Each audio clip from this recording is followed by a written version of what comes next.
আসসালামু আলাইকুম, আফসানা পিয়া স্বাগত জানাচ্ছি এনটিভির দেশের খবরে। ক্রাউন সিমেন্ট শিরোনাম দেখছিলেন, এবার পুরো খবর।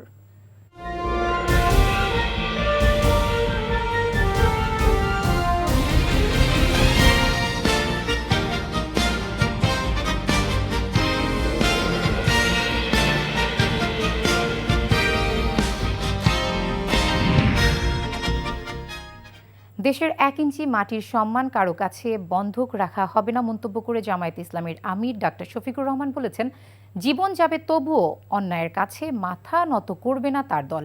নির্বাচনী প্রচারণায় অংশ হিসেবে উত্তরাঞ্চলের জেলায় জেলায় জনসভা ও পথসভা করছেন জামায়াত আমির। সমাবেশে তিনি বলেন, রাজনীতি সুন্দর হলে গোটা দেশ সুন্দর হয়ে যাবে, এজন্য একটা ধাক্কা প্রয়োজন, আর সেই ধাক্কা দিতে হবে আগামী 12 ফেব্রুয়ারি ভোটের মাধ্যমে। আরও জানাচ্ছেন জুবাইর প্রধান, ছবি তুলেছেন ফরিদ আহমেদ ভূঁইয়া। 22 জানুয়ারি নির্বাচনী প্রচারণার শুরুর পর থেকেই ব্যস্ত সময় পার করছেন জামায়াতে ইসলামের আমির ডাক্তার শফিকুর রহমান। উত্তরবঙ্গে 2 দিন ধরে জনসভা আর পথসভায় অংশ নিচ্ছেন তিনি। জামাত আমিরের আগমনে প্রতিটি নির্বাচনী জনসভা এবং পথসভায় ছিল জনতার উপচে পড়া উপস্থিতি। শনিবার জনসভা শুরু হয় গাইবান্ধার পলাশবাড়ি স্কুল মাঠ থেকে। সেখানে দেয়া বক্তব্যে জামাত আমির প্রতিশ্রুতি দেন, উত্তরবঙ্গে তিস্তা মহাপরিকল্পনার পাশাপাশি নদী রক্ষার মহাপরিকল্পনা গ্রহণ করা হবে। বলেন, কেউ বাংলাদেশের উপর খবরদারি করুক তা চায় না জামাত। কারো রক্তচক্ষুকে ভয় না পাওয়ার কথাও জানান দলটির এই শীর্ষ নেতা। আমরা কারো উপর খবরদারি করতে চাই না, আর কেউ এসে 56,000 বাংলাদেশের উপর খবরদারি করুক তাও দেখতে চাই না। আমরা বেকার ভাতা দেব না। বেকার ভাতা বেকার তৈরির কারখানায় পরিণত হবে। আমাদের যুবকরা বেকার ভাতা চায় না। আমাদের যুবক যারা আছে তারা তাদের হাতে তাদের ন্যায্য কাজটা চায়। আমরা ইনশাআল্লাহ প্রত্যেকটা যুবক যুবতীর হাতকে আমরা বাংলাদেশের দেশ গড়ার কারিগরের হাতে পরিণত করব। এরপর বগুড়ায় জনসভা এবং বিভিন্ন স্থানে পথসভায় অংশ নেন তিনি। পথসভার বক্তব্যে আধিপত্যবাদকে লাল কার্ড দেখানো হবে জানিয়ে জামাত আমির বলেন, সরকার গঠনের সুযোগ পেলে বাংলাদেশে চাঁদাবাজির অস্তিত্ব রাখা হবে না। সকল পেশায় মর্যাদার সাথে নারীদের অন্তর্ভুক্তি নিশ্চিত করার প্রতিশ্রুতিও দেন তিনি। ভয় পেও না চাঁদাবাজ, তোমরাও এই সমাজের মানুষ। আমরা ইনশাল্লাহ তোমাদের হাতেও সম্মানের কাজ তুলে দেব। তোমরা সম্মানের সাথে বসবাস করবা, সেদিন আর মুখ লুকিয়ে তোমাদেরকে চলতে হবে না সমাজে। আমরা কথা দিচ্ছি, আপনাদের ভোটে আল্লাহ তাআলা যদি আমাদেরকে মেহেরবানি করে নির্বাচিত করেন, সরকার গঠনের সুযোগ দেন, আল্লাহর কসম জনগণের একটা টাকার উপরে আমরা হাত বসাবো না। এর আগে উত্তরবঙ্গে দ্বিতীয় দিনের নির্বাচনী প্রচারণা শুরুতেই জুলাই গণঅভ্যুত্থানের প্রথম শহীদ আবু সাঈদের কবর জিয়ারত করেন ডাক্তার শফিকুর রহমান। মোনাজাত শেষে শহীদ আবু সাঈদের পরিবারের সাথে সাক্ষাৎ করে আবু সাঈদের স্বপ্নের বৈষম্যমুক্ত রাষ্ট্র বিনির্মাণের অঙ্গীকার করেন তিনি। জুবাইর প্রধান, এনটিভি নিউজ, রংপুর। বিএনপির চেয়ারম্যান তারেক রহমান বলেছেন, যেই পরিকল্পনাই করা হোক না কেন, আগে সবার নিরাপত্তা নিশ্চিত এবং দুর্নীতি রোধ করতে হবে। তিনি বলেন, বিএনপি সামাজিক ও ধর্মীয় মূল্যবোধ নিয়ে এগিয়ে যেতে চায়। জানান, সবার আগে গণতান্ত্রিক চর্চা শুরু করতে হবে। আমার ভাবনায় বাংলাদেশ রিলসের 10 জন বিজয়ীর সাথে আলাপচারিতায় এসব কথা তুলে ধরেন বিএনপি চেয়ারম্যান। ইফতেখার রেজার রিপোর্ট। বিএনপির উদ্যোগে আয়োজিত আমার ভাবনায় বাংলাদেশ জাতীয় রিল মেকিং প্রতিযোগিতায় বিজয়ীদের সঙ্গে meet and greet with Tarique Rahman অনুষ্ঠিত হয়। দুপুরে রাজধানীর গুলশানে বিচারপতি শাহাবুদ্দিন পার্কে এই অনুষ্ঠানের আয়োজন করা হয়। সেখানে প্রতিযোগিতায় বিজয়ীদের সঙ্গে মতবিনিময় করেন বিএনপি চেয়ারম্যান তারেক রহমান। সাথে ছিলেন তার কন্যা ব্যারিস্টার জাইমা রহমান। তারেক রহমান বলেন, বিএনপি ক্ষমতায় আসলে উন্নত বিশ্বের সাথে তাল মিলিয়ে শিক্ষা ব্যবস্থার ব্যাপক পরিবর্তন আনা হবে। Not making building school buildings, আমরা স্কুল বিল্ডিং নতুন নতুন 3 তলা 4 তলা 5 তলা স্কুল বিল্ডিং বানানো, এটা আমাদের লক্ষ্য না।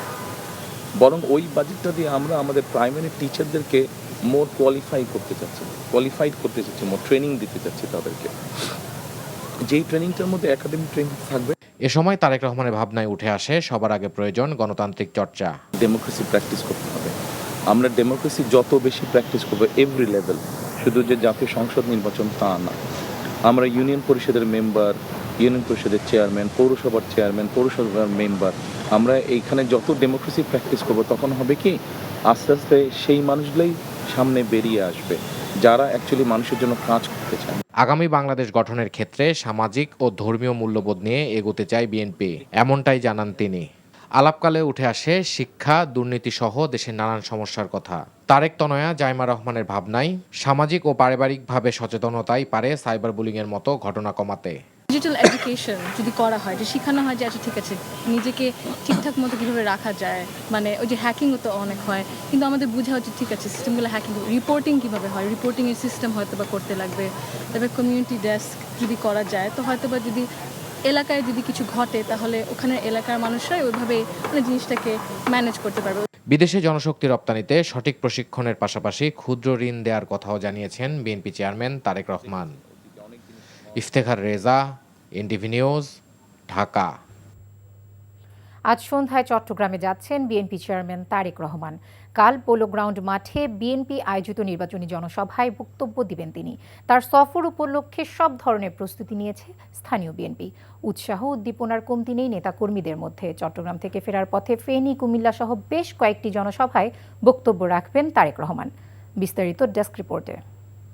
প্রধান অতিথির বক্তব্য রাখবেন বিএনপির চেয়ারম্যান তারেক রহমান।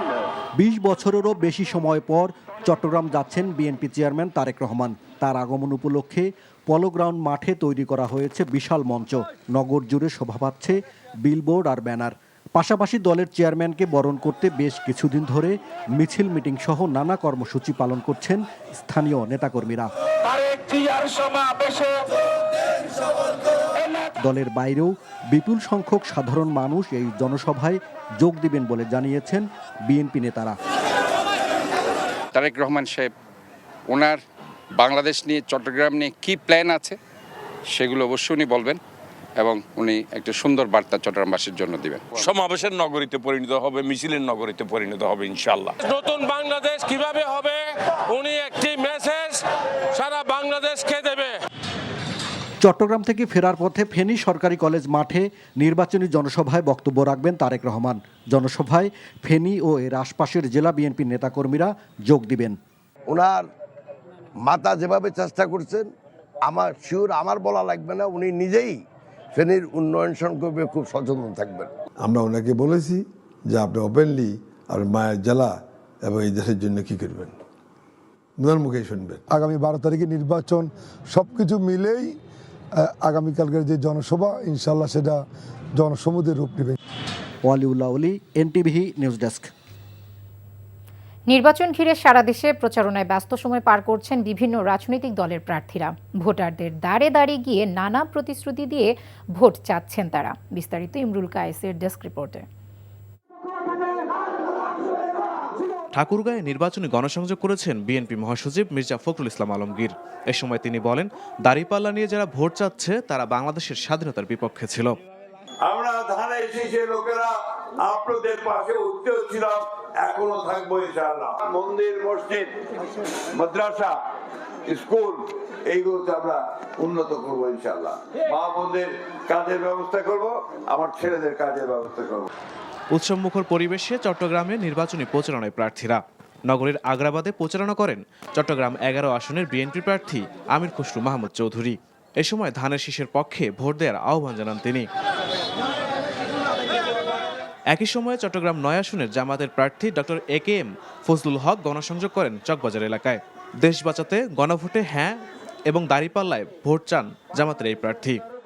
আমি ইনশাল্লাহ সারা পাচ্ছি, বিপুল সারা, এবং মানুষ খুবই আগ্রহী যে আমরা এতদিনে এত বছর ভোট দিতে পারি নাই, আমরা চট্টগ্রাম 9 এমন একজন ক্যান্ডিডেট পাইছি যাকে আমরা মন ভরে ভোট দিতে পারতেছি। পটুয়াখালী 2 আসনে নির্বাচনী প্রচারণা চালিয়েছেন জামাতের প্রার্থী ডক্টর শফিকুল ইসলাম মাসুদ। এ সময় তার সাথে ভোটারদের দ্বারে দ্বারে যান এনসিপির হাসনাত আব্দুল্লাহ।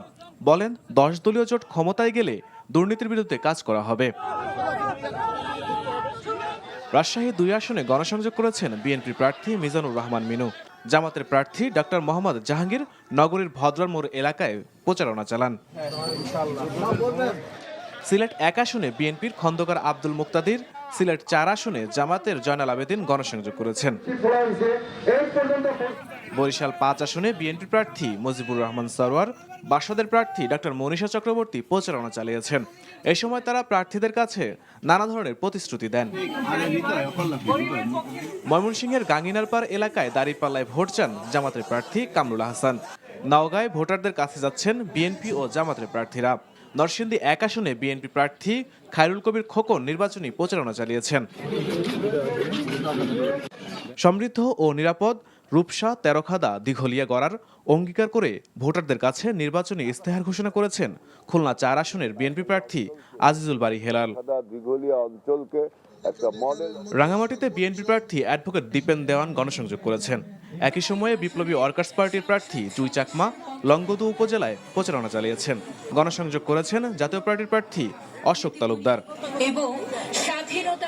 এছাড়া সারা দেশে দলীয় ও স্বতন্ত্র প্রার্থীরা নিজ নিজ আসনে ভোটারদের দ্বারে দ্বারে যাচ্ছেন। Imrul Kayes, NTV news desk. যারা জুলাই যোদ্ধা ও শহীদদের প্রতি শ্রদ্ধাশীল তারাই হ্যাঁ ভোট দেবে বলে মন্তব্য করেছেন স্থানীয় সরকার উপদেষ্টা আদিলুর রহমান।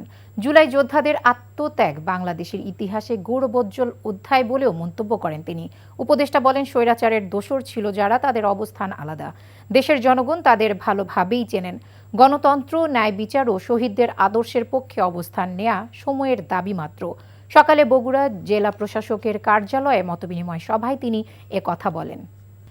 জুলাইয়ের গণ আন্দোলন ও আধিপত্যবাদ বিরোধী সংগ্রামের নেতা শহীদ শরীফ ওসমান হাদির হত্যার বিচারের দাবিতে চট্টগ্রামে মার্চ ফর ইনসাফ ও মার্চ ফর হাদি কর্মসূচি পালিত হয়েছে।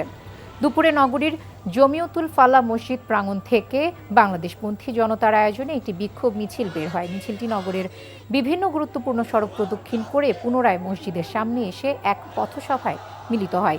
এ সময় বক্তারা বলেন, ওসমান হাদির হত্যাকারীদের দ্রুত গ্রেফতার ও দৃষ্টান্তমূলক বিচারের দাবি জানান। তরুণদের উপস্থাপনায় দক্ষতা, রিপোর্টিং জ্ঞান, গণমাধ্যম সম্পর্কে বাস্তব অভিজ্ঞতা ও বই পাঠে আগ্রহ সৃষ্টি করার লক্ষ্যে মিট দ্য রিপোর্টার্সের আয়োজন করা হয় রংপুরে। দুপুরে রংপুর চেম্বার অব কমার্স মিলনায়তনে ঐকতান সাংস্কৃতিক কেন্দ্রের আয়োজনে দিনব্যাপী এই সেশন হয়। এ সময় এনটিভির special correspondent Tamjid Sumon, senior news presenter Tasrima Nahid, channel 24-এর বার্তা সম্পাদক মুকসিমুল আহসান অপু ও এটিএন নিউজের আবদুল্লাহ আল মাহমুদ বক্তব্য রাখেন।